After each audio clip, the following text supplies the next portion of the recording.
Pelo sinal da Santa Cruz, livrai-nos Deus, nosso Senhor, dos nossos inimigos. Em nome do Pai, do Filho e do Espírito Santo. Amém. Meu Senhor e meu Deus, creio firmemente que estás aqui, que me vês, que me ouves.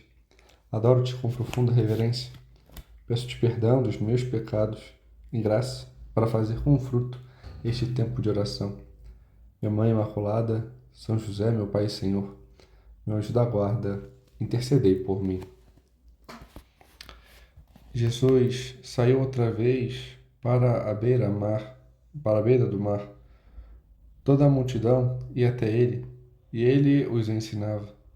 Ao passar, viu Levi, filho de Alfeu, sentado no posto de arrecadação, e disse-lhe: Segue-me. Levantando-se, Levi o seguiu. Depois, quando estava à mesa, na casa de Levi, muitos publicanos e pecadores sentaram-se à mesa com Jesus e seus discípulos. De fato, eram muitos os que o seguiam. Os escribas, que eram fariseus, vendo comer com os pecadores e os publicanos, diziam aos discípulos dele: Por que ele come com os publicanos e os pecadores? Tendo ouvido isso, Jesus disse-lhes: Não são os que têm saúde, que precisam de médico, mas os doentes. Não vim chamar os justos, mas os pecadores. É belo ver esta expressão, né? Não vim chamar os justos, mas os pecadores. Uma expressão forte de Nosso Senhor, a qual Ele nos anuncia, nos mostra, nos faz também refletir sobre esta realidade. O que o Senhor veio, né? A que o Senhor veio? Veio para os justos, para os pecadores. E essa cena, o chamado de Mateus, ela é um pouco emblemática, né? São Marcos diz que ele foi em direção ao mar, né? Talvez, mais uma vez, né? Anunciar, fazer aquilo que fazia, né? Caminhar e ali se encontrar com a multidão que acorria para estar com ele, para aprender. O Senhor tem quase, monta essa base em Cafarnaum para, a partir dali, anunciar entre toda a Galileia e nessa cidade, né, nesse posto que é grande, é extremamente movimentado. E depois Nosso Senhor, o que parece voltando, que provavelmente a banca não ficava à beira-mar, mas no centro da cidade, né, o lugar onde se cobrava os impostos. E o que vemos, né, vários seguindo Jesus. E ali, um publicano, um homem que todos viam, porque tinham que ir lá pagar os impostos, mas que os judeus tinham raiva, né? Talvez ele tivesse também guardas, né? Guardas romanos para protegê-lo, porque, bom, podiam atentar contra a vida dele e ele estava ali justamente para fazer aquilo que, né, sabia das coisas, por ser judeu, sabia como agiam. E diante de um passar, Nosso Senhor o vê. Provavelmente Nosso Senhor já havia visto ele das diversas vezes que tinha passado na cidade, das diversas vezes que tinha anunciado. Provavelmente a São Mateus também já tinha ouvido e se sentido incomodado com o Senhor, se sentido tocado pelo que ele falava, e ver o Senhor chamar. Qual seria o espanto? Eu tenho certeza que você está me chamando, mas todos me desprezam, todos me rejeitam, todos. O Senhor olhando fixamente para ele, no mais profundo, quase que tocando a alma. Tu, Mateus, tu, Levi, vem, vem e segue-me. É forte imaginar tal cena, né? É uma série, The Chosen. E quando apresenta isso, Nosso Senhor passando ali, Nosso Senhor olhando de fora e chamando. Mateus. Chega a dar um susto nele assim. Hã? Eu? E o chamado, né? Forte, tocante. Ir naquele lugar, naquelas circunstâncias do cotidiano, alguém que é desprezado, né? Assim que é colocado, desprezado por todos, até mesmo pela sua família, ser chamado, né?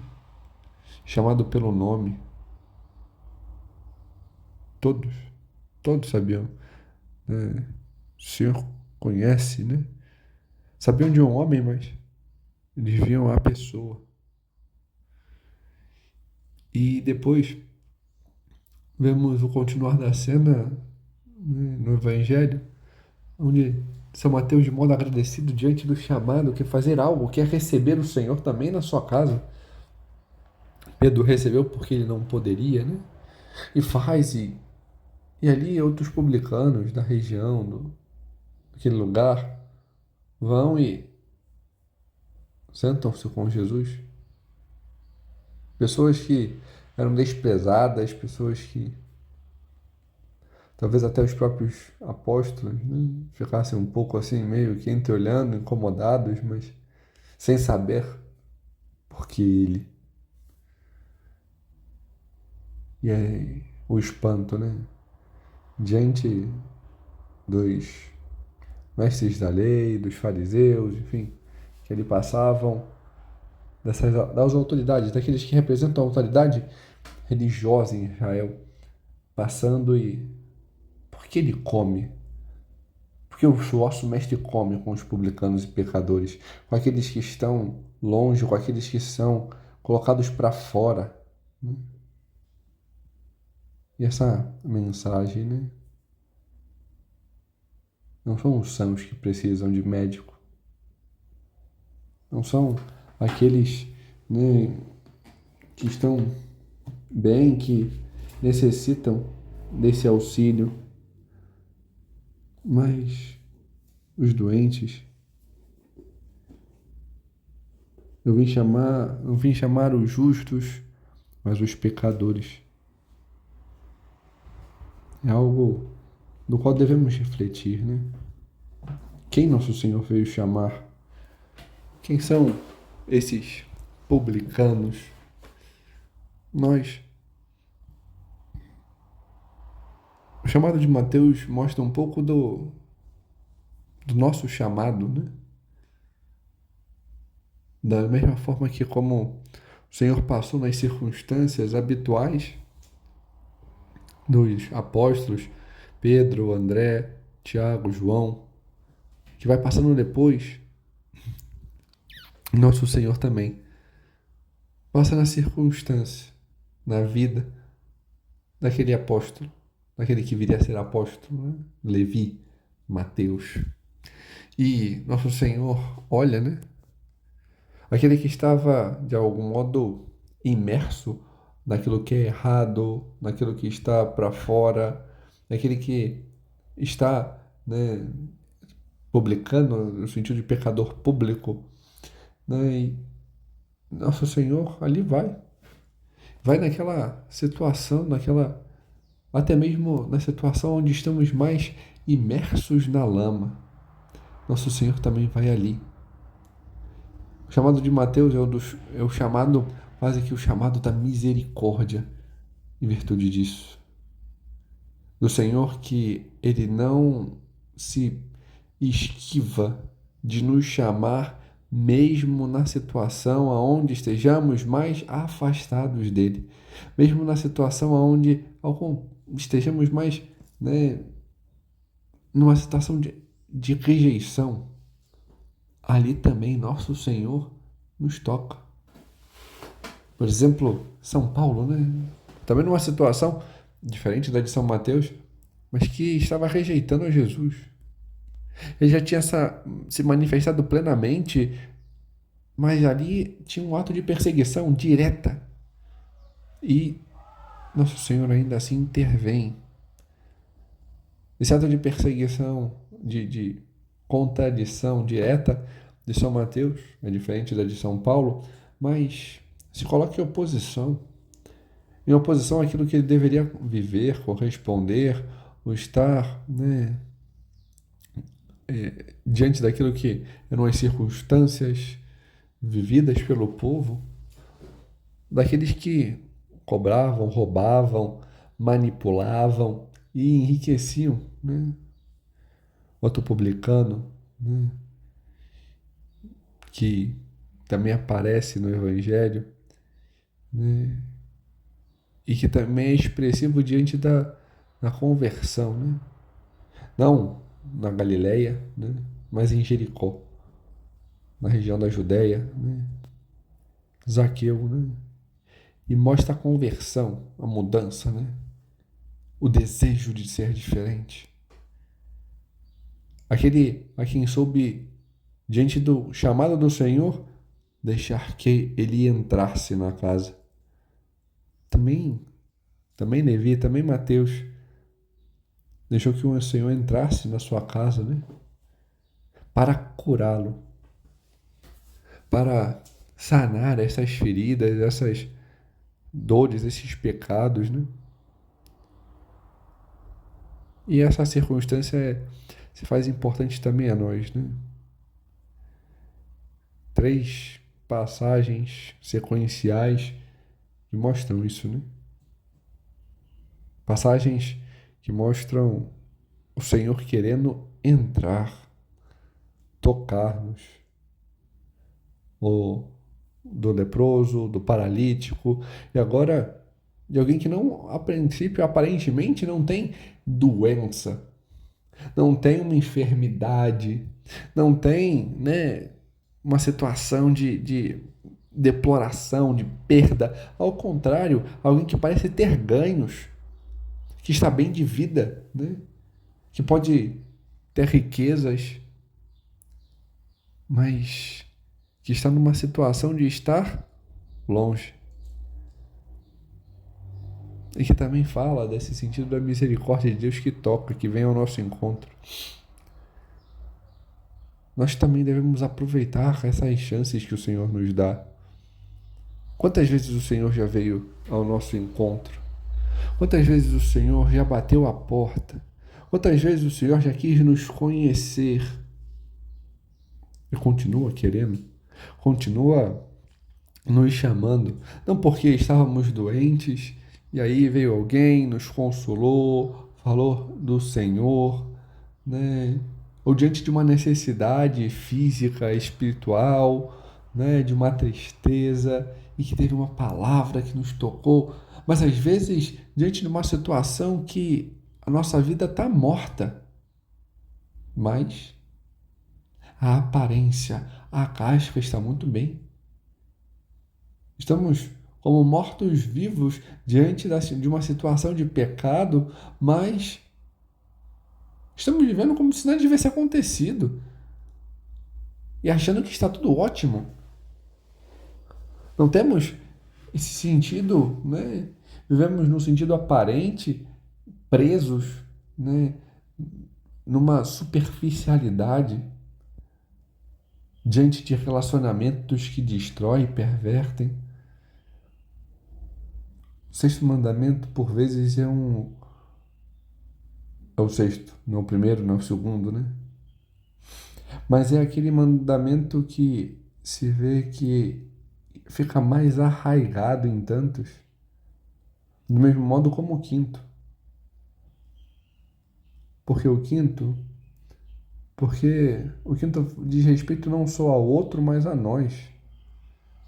Por exemplo, quantas vezes, né, as pessoas buscam um estado de felicidade diante de prazeres temporais e passageiros, como as bebedeiras, uso de drogas, e não veem que isso é nocivo a elas. Parece estar bem, mas se embriagam costumeiramente em festinhas, em baladas, usam, né, entorpecentes, usam drogas, fumam de modo desenfreado, e aquilo vai contaminando, vai destruindo. E a pessoa não percebe que vai contra o quinto mandamento porque vai contra a sua própria saúde, vai contra a sua própria vida. Uma pessoa que não cuida da sua própria vida, ela está indo também contra o quinto mandamento. Eu tenho que saber lutar. Claro que a fé está acima. A fé é a vida com V, com maiúscula. Mas também esta vida é um dom de Deus. E como é que está? Será que eu, diante da minha doença, eu acho, não, vou rezar para o Senhor e aí? E aí? E aí que eu tenho que buscar ver os meios. Diante de uma doença, eu vou ao médico? Ou eu não, ou eu fujo de saber, porque eu não quero dar o braço a torcer diante de uma doença que eu possa ter, diante de uma ferida que eu possa estar ali alimentando, né? Uma ferida interna, né? Uma doença interna que não é aparente. Porque eu quero continuar nas curtições, nas baladas, né? Não quero dizer não. Diante do sexto mandamento, diante daquilo que é preso e superficial, né? Certa vez me recordo que a descrição para o sexto mandamento, por vezes, era a distorção da castidade, né? O ato de um abuso, de uso, que pode ser levado em relação a outro como a si mesmo. Uma pessoa que violenta-se a si mesma, uma pessoa que usa do outro, ainda que consentido, mas que usa, porque não tem uma expressão de relacionalidade, não é uma vivência reta da castidade, um ato de entrega ao outro plenamente, mas ao contrário, é um ato de querer saciar-se. É uma busca, né, distorcida. Do mesmo modo, as pessoas que querem, né, se prendem às coisas alheias. E aí surgem as fofocas, surgem, né, as calúnias, as mentiras. É necessário sairmos dessa condição. Essa condição, até mesmo de autossuficiência, que vemos, seja em relação a Deus, seja em relação àqueles que Deus coloca como autoridade. O quarto mandamento leva-nos a refletir sobre isso. E apesar de não ser aparente a doença ou qualquer coisa que seja, a minha busca de prazer, de estar por cima. Eu tenho muita coisa, eu acumulo muita coisa, eu sou rico, eu tenho, né, minha vida, eu vou levando, né, a moda Zeca Pagodinho, deixa a vida me levar, eu vou só curtindo, só. Eu não vejo o quanto eu estou me destruindo. Mas ainda assim, Deus entra, Deus vai ao encontro, bate na porta, chama-nos, chama-nos em meio a esta banca de coletoria que vivemos, a este nosso habituar, para nos estremecer e trazer de volta ou nos levar ao convívio com Ele, para reconhecer aquilo que somos. Não para o mundo, porque no mundo somos isso, né? Mais uma coisa. Para o mundanismo, para aquilo que é superficial, para aquilo que é aparente, somos mais um. Somos um número, somos, né, um objeto. Mas para Deus nós valemos muito. É isso que o Senhor quer nos dizer, né? Não vim salvar os sãos, mas aqueles que estão enfermos. Nós estamos enfermos. E o Senhor vem a nós. Quem é estar são verdadeiramente? Logo que a missa começa, nos reconhecemos pecadores, nos reconhecemos enfermos para ir e nos encontrar com a misericórdia de Deus, para ir e nos encontrar com o Senhor, para podermos estar com aquele que é o médico que nos toca e nos cura com essa palavra, com o alimento da verdade. Nos colocamos, nos prostramos, nos colocamos de joelho diante do sacerdote que ali se faz a presença de Cristo para que Ele nos toque e para que Ele nos cure diante destas nossas enfermidades, dos nossos pecados, quando nos arrependemos. Nós devemos nos reconhecer assim, não como justos, não como aqueles que têm muito, mas como aqueles que são necessitados, como aqueles que são miseráveis e que precisam deste tocar do Senhor, deste curar do Senhor. Nós necessitamos de Deus. E Ele vem ao nosso encontro. Vem a esta banca, esta coletoria de impostos, vem a nossa situação de vida costumeira, cotidiana, e que por vezes vai nos afundando diante do pecado, diante da superficialidade, diante da nossa condição, a qual por vezes não nos deparamos, o quanto estamos afundando. Não percebemos o quão feridos estamos. Mas o Senhor vai dando alertas, né? Vai dando alertas diante do amor e do carinho das pessoas. Vai dando alertas diante daquilo que Ele vai soprando dentro do nosso coração, desse chamado, e de situações onde Ele vem ao nosso encontro e manifesta esse querer dele de estar conosco.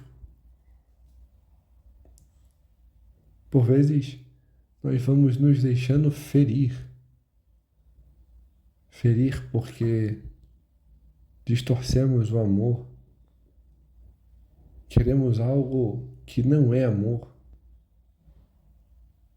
Mas nosso Senhor está aqui justamente para o contrário, para abrir os nossos olhos e nos ensinar a amar. Ele olhou Mateus no mais profundo. Não ficou, né, preocupado com a situação, com a guarda, mas olhou. Ele se sentiu olhado, se sentiu tocado. Não só pelas palavras, vem, segue-me, mas pelo olhar penetrante do Senhor que vai no mais profundo. Nosso Senhor também nos olha. Nós devemos também nos sentir olhados diante deste tocar do Senhor em nós, que por vezes se dá diante dos outros, por vezes se dá diante de um momento de oração, por vezes se dá diante de um susto, ou talvez mesmo até de uma adoração, de um tempo onde paramos para ver o Senhor, para escutar a Deus. O Senhor nos olha no mais profundo Às vezes, numa situação onde nos deixamos chamar por Ele, um retiro, às vezes diante do convencional, mas o Senhor nos olha e nos chama, se preocupa conosco, quer nos tocar e ver, sabermos ver este carinho que o Senhor tem para nós, para com cada um de nós, esta preocupação em nos chamar a esta realidade, aquilo pelo qual nós nascemos, pelo qual vivemos. O buscar não uma coisa transitória e passageira, mas o tomar posse daquilo que somos. Somos feitos para Deus. E o Senhor nos chama a esta unidade com Ele, a esta transformação nele. E por isso Ele nos chama, porque quer nos curar, porque quer manifestar o seu amor, porque quer nos dizer o quanto Ele nos quer junto a dele, junto a Ele. Quanto tempo mais ainda ficaremos nisso? De fugir da presença de Deus, O Senhor, Ele vem ao nosso encontro, bate à nossa porta, insiste, persiste,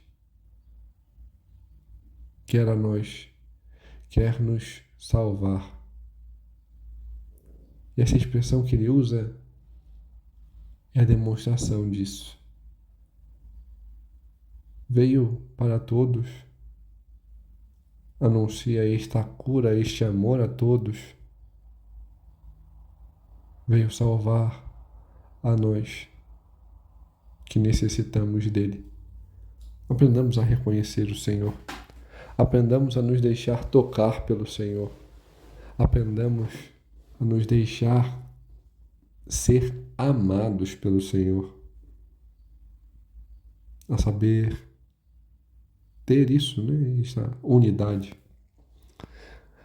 A Virgem Maria, ela foi chamada desde o ventre materno.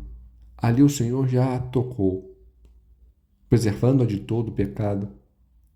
E depois, no ápice, né? Quando Deus devia vir ao mundo, o arcanjo Gabriel anuncia-lhe que foi ela escolhida para que Deus por ela viesse. E ela dá o seu sim. Diante do chamado de Deus, a ela, vem, segue-me, vem e se abre a minha vontade, corresponda. A Virgem Maria diz sim. Hoje devemos também nos voltar a ela, para que nós também saibamos dizer o nosso faça-se, diante do chamado do Senhor, que vem ao nosso encontro, na nossa condição, no lugar aonde estamos.